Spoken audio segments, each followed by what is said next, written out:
कि जबरन उन्हें गाड़ी के अंदर बैठा के ले जाया गया, उनको अगवा किया गया। उसके बाद उनके साथ गंभीर रूप से मारपीट की गई और उसके बाद बेहद विभत्स और भयावह कर देने वाली घटना उनके साथ घटित की गई कि उनको आज भी इस दौर में पेशाब तक चटा दिया गया। और ये पूरे शासन प्रशासन के लिए बेहद निंदनीय और चिंता का विषय है कि जहां पे कानून का राज पूर्णतः स्थापित नहीं होता है, वहीं पे इस तरह अपराधी खुलेआम सारी चीजें करते रहते हैं। हम किसी भी जाति के खिलाफ कभी नहीं है, क्योंकि हम डॉक्टर बाबा साहेब अंबेडकर को मानते हैं। तो डॉक्टर बाबा साहेब अंबेडकर ने पूर्णतः इस देश में जाति विहीन समाज बनाने की बात कही है।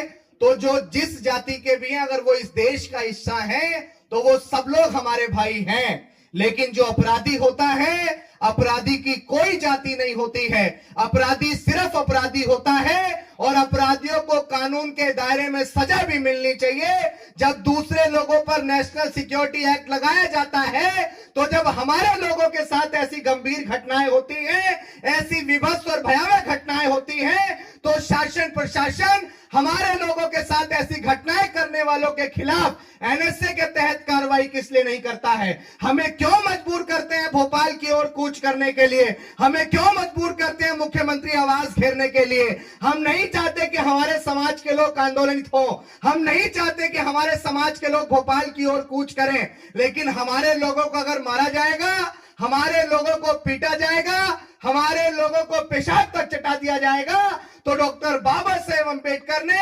आर्टिकल 19 के अंदर हमें फ्रीडम ऑफ स्पीच और हमारे संवैधानिक दायरे में आंदोलन करने का अधिकार हमें दिया है। हम उससे भी पीछे नहीं हटेंगे। अगर जल्द से जल्द भाई ज्ञान सिंह जाटव के तमाम अपराधियों को जिनकी गिरफ्तारी शासन प्रशासन ने की, इसके लिए वो बहुत बहुत धन्यवाद के पात्र हैं। लेकिन उन तमाम लोगों पर जिन लोगों ने इस तरह की घटना की, उनके ऊपर जल्द से जल्द एनएसए की कार्रवाई की जाए।